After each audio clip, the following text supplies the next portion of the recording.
ఓం నమో భగవతే. White roses 1957 17th. It is when the contact with the psychic being is established that the heart feels this strange heaviness, the heaviness of all that is still in the nature, preventing the complete union with the soul.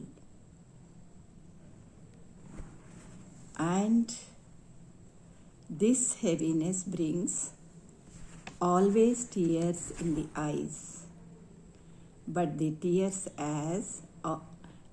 are sweet, and the heaviness itself is sweet if one keeps quiet and concentrated, turned inwardly with surrender and confidence. Tears కూడా స్వీట్గా ఉంటాయని చెప్తున్నారమ్మ. ఏం చెప్తున్నారు ఇక్కడ? చైత్య పురుషతో అనుబంధం ఏర్పడినప్పుడు హృదయము ఓ వింత భారాన్ని అనుభూతిస్తుంది. ప్రకృతిలో ఇంకా కొనసాగుతున్న అన్నింటి భారం వలన ఆత్మలో పూర్ణ ఐక్యతను నిరోధిస్తుంది. ఇక ఈ బరువు భారము సదా నేత్రాలను కన్నీటిమయం చేస్తుంది. అయితే ఈ కన్నీళ్ళు, ఈ భారము మధురంగా ఉంటాయి.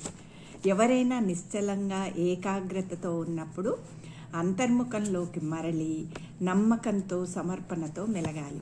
అంటే మనకు ఈ చైత్య పురుషతో, సైకిక్ బీయింగ్తో కాంటాక్ట్ ఏర్పడినప్పుడు మనకు ఆనంద బాష్పాల లాంటిది ఒక బ్లిస్ అనేది, హెవీనెస్ అనేది వస్తుంది. అప్పుడు ఆ సమయంలో ఏం చేస్తుందంటే నమ్మకంతో అంతర్ముఖమై ఒక పక్కన కూర్చోమని అంటున్నారు మనకు. అంటే అది వచ్చేసిందన్న ఆనందంలో అటు ఇటు ఇది కాకుండా ఒక దగ్గర అంతర్ముఖంలోకి వెళ్ళినప్పుడు ఆ అనుబంధం అనేది ఇంకా దృఢంగా కొనసాగుతుంది. అది అని అమ్మ మనకి ఇక్కడ తెలియచేస్తున్నారు.